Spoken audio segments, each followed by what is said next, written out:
കുഞ്ഞുമക്കളാണ്. എനിക്ക് 4 കുഞ്ഞുമക്കളുണ്ട്. അവരെല്ലാവരും എനിക്ക് അവരോടെല്ലാം എനിക്ക് ഭയങ്കര സ്നേഹമാണ്. പിന്നെ എൻ്റെ കുഞ്ഞുമക്കൾക്ക് നല്ല പാട്ട് പാടി കൊടുക്കും, അവർക്ക് നല്ല കഥകൾ പറഞ്ഞു കൊടുക്കും.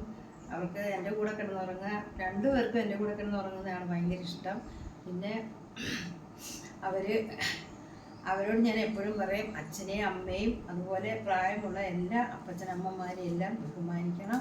അവരോട് സന്തോഷവും അവരോട് ബഹുമാനം. അതുപോലെ മറ്റുള്ള നാട്ടിലുള്ള അപ്പച്ചനമ്മമാർ പ്രായമുള്ളവരെല്ലാവരും നല്ല സ്നേഹത്തോടെ കാണണം, ബഹുമാനിക്കണമെന്ന് ഞാൻ എപ്പോഴും അവരോട് കിടക്കാൻ നേരം പറഞ്ഞു കൊടുക്കുന്ന കഥകളാണ്.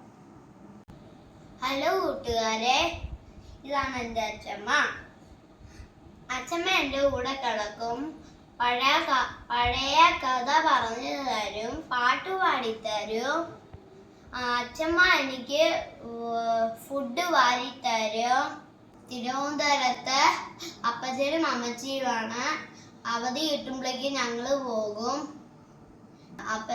അപ്പച്ചനും അമ്മച്ചിയോടും ബഹുമാനിക്കണം, സ്നേഹിക്കണം. ഹലോ എവരിവൺ, ഇതാണ് എൻ്റെ അച്ഛമ്മ.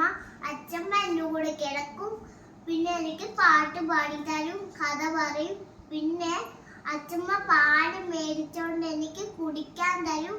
എന്നിട്ട് അച്ഛമ്മ എൻ്റെ കൂടെ കളിക്കും, ഒക്കെ ചെയ്യുന്നതാണ് എൻ്റെ അച്ഛമ്മ. അച്ഛനെ അമ്മച്ചിയെ സ്നേഹിക്കണം, ഒക്കെ ചെയ്യുന്നത് നമ്മുടെ കടമയാണ്. Thank you.